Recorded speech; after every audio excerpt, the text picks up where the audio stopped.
কথা ৰূপায়ণৰ কাৰণে এইখন চৰকাৰ বদ্ধপৰিকৰ আৰু সেই নিমিত্তে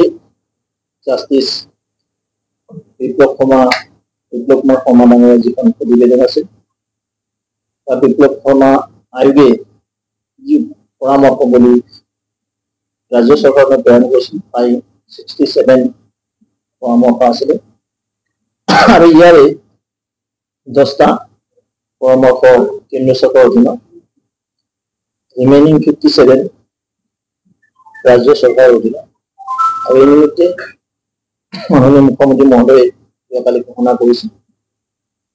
অতি ততাতয়াকৈ অৰ্থাৎ 2025 চনৰ 15 এপ্ৰিলৰ আগত বাকীখিনি পৰামৰ্শ ৰূপায়ণ কৰাৰ কাৰণে এক ৰোড মেপ তৈয়াৰ কৰি কাম আগুৱাই নিয়াৰ যেটো জাতিৰ ৰক্ষা কবচ বুলি কোৱা হৈছে আৰু সেই নিমিত্তে মই চৰকাৰক ধন্যবাদ দিছোঁ পাৰ্টি তৰফৰ পৰা মাননীয় মুখ্যমন্ত্ৰী মহোদয় এই বলিষ্ঠ পদক্ষেপ লৈ কিন্তু বহুদিনীয়া ডিমাণ্ড আছিল নিষ্ঠাৰ গ্ৰুপ আৰু প্ৰদৰ্শন ছাত্ৰ সন্থাৰ লগত আলোচনা আছিল এই আলোচনা মৰ্মে অসম চিটিৰ 6 নং দফা এটা বহুদিনীয়া দাবী প্ৰদৰ্শন ছাত্ৰৰে হওক অসমৰ জনগণৰে হওক আৰু এই পৰামৰ্শখিনি যেটো বিপ্লৱ কুমাৰ শৰ্মা আয়োগে জাষ্টিছ বিপ্লৱ কুমাৰ শৰ্মা আয়োগে দিছিলে প্ৰতিবেদনখন আৰু সেই আয়োগ ইতিমধ্যে যেটো মই আকৌ পুনৰবাৰ কৈছোঁ যে 67 যি পৰামৰ্শ 57 ৰাজ্য চৰকাৰ ৰূপায়ণ কৰাৰ কাৰণে ৰোডমেপ তৈয়াৰ কৰিছে মই তাৰ বাবে মুখ্যমন্ত্ৰী মহোদয়ক বিশেষভাৱে ধন্যবাদ দিছোঁ আৰু চৰকাৰক ধন্যবাদ প্ৰদান কৰিছোঁ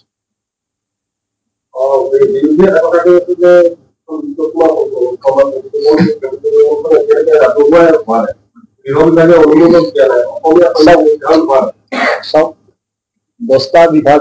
10টা সাজেশন কেন্দ্ৰীয় চৰকাৰৰ অধীনত বাকী 57 যি তেখেতসকলৰ অনুমোদন বা তেখেতৰ উপদেশ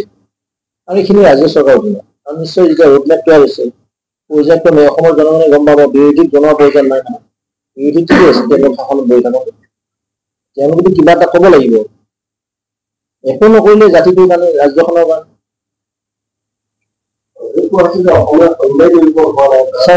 মই আকৌ কৈছোঁ যে 10টা আছে কেন্দ্ৰীয় চৰকাৰৰ অধীনত আৰু 57 আছে ৰাজ্য চৰকাৰৰ অধীনত তাৰ কাৰণে ৰাজ্য চৰকাৰে ৰোডমেপ তৈয়াৰ কৰিছে আৰু 2025 চনৰ এপ্ৰিলৰ ভিতৰত 15 এপ্ৰিলৰ ভিতৰত এক ৰূপায়ণ কৰাৰ কাৰণে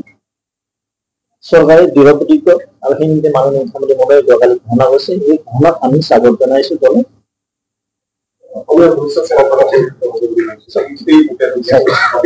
ভৱিষ্যত সুৰক্ষিত কাৰণেতো অসম চুক্তি 6 নং দফা এতিয়া 6 নং দফা কাৰ্য ইয়াতকৈ আৰু আগবাঢ়ি যাব 6 নং দফাটো আপুনি চাই থাকক এপ্ৰিলৰ মাহ যাওক 25 এপ্ৰিলৰ মাহ যাব সেইদিনাখনে গম পাব বিৰোধী পক্ষ ক'ত আছে কাগজৰ মাজত থাকিব ৰাইজৰ মাজত নাথাকিব অসমীয়া ফিল্ম জাতি জনগোষ্ঠীৰ মাজত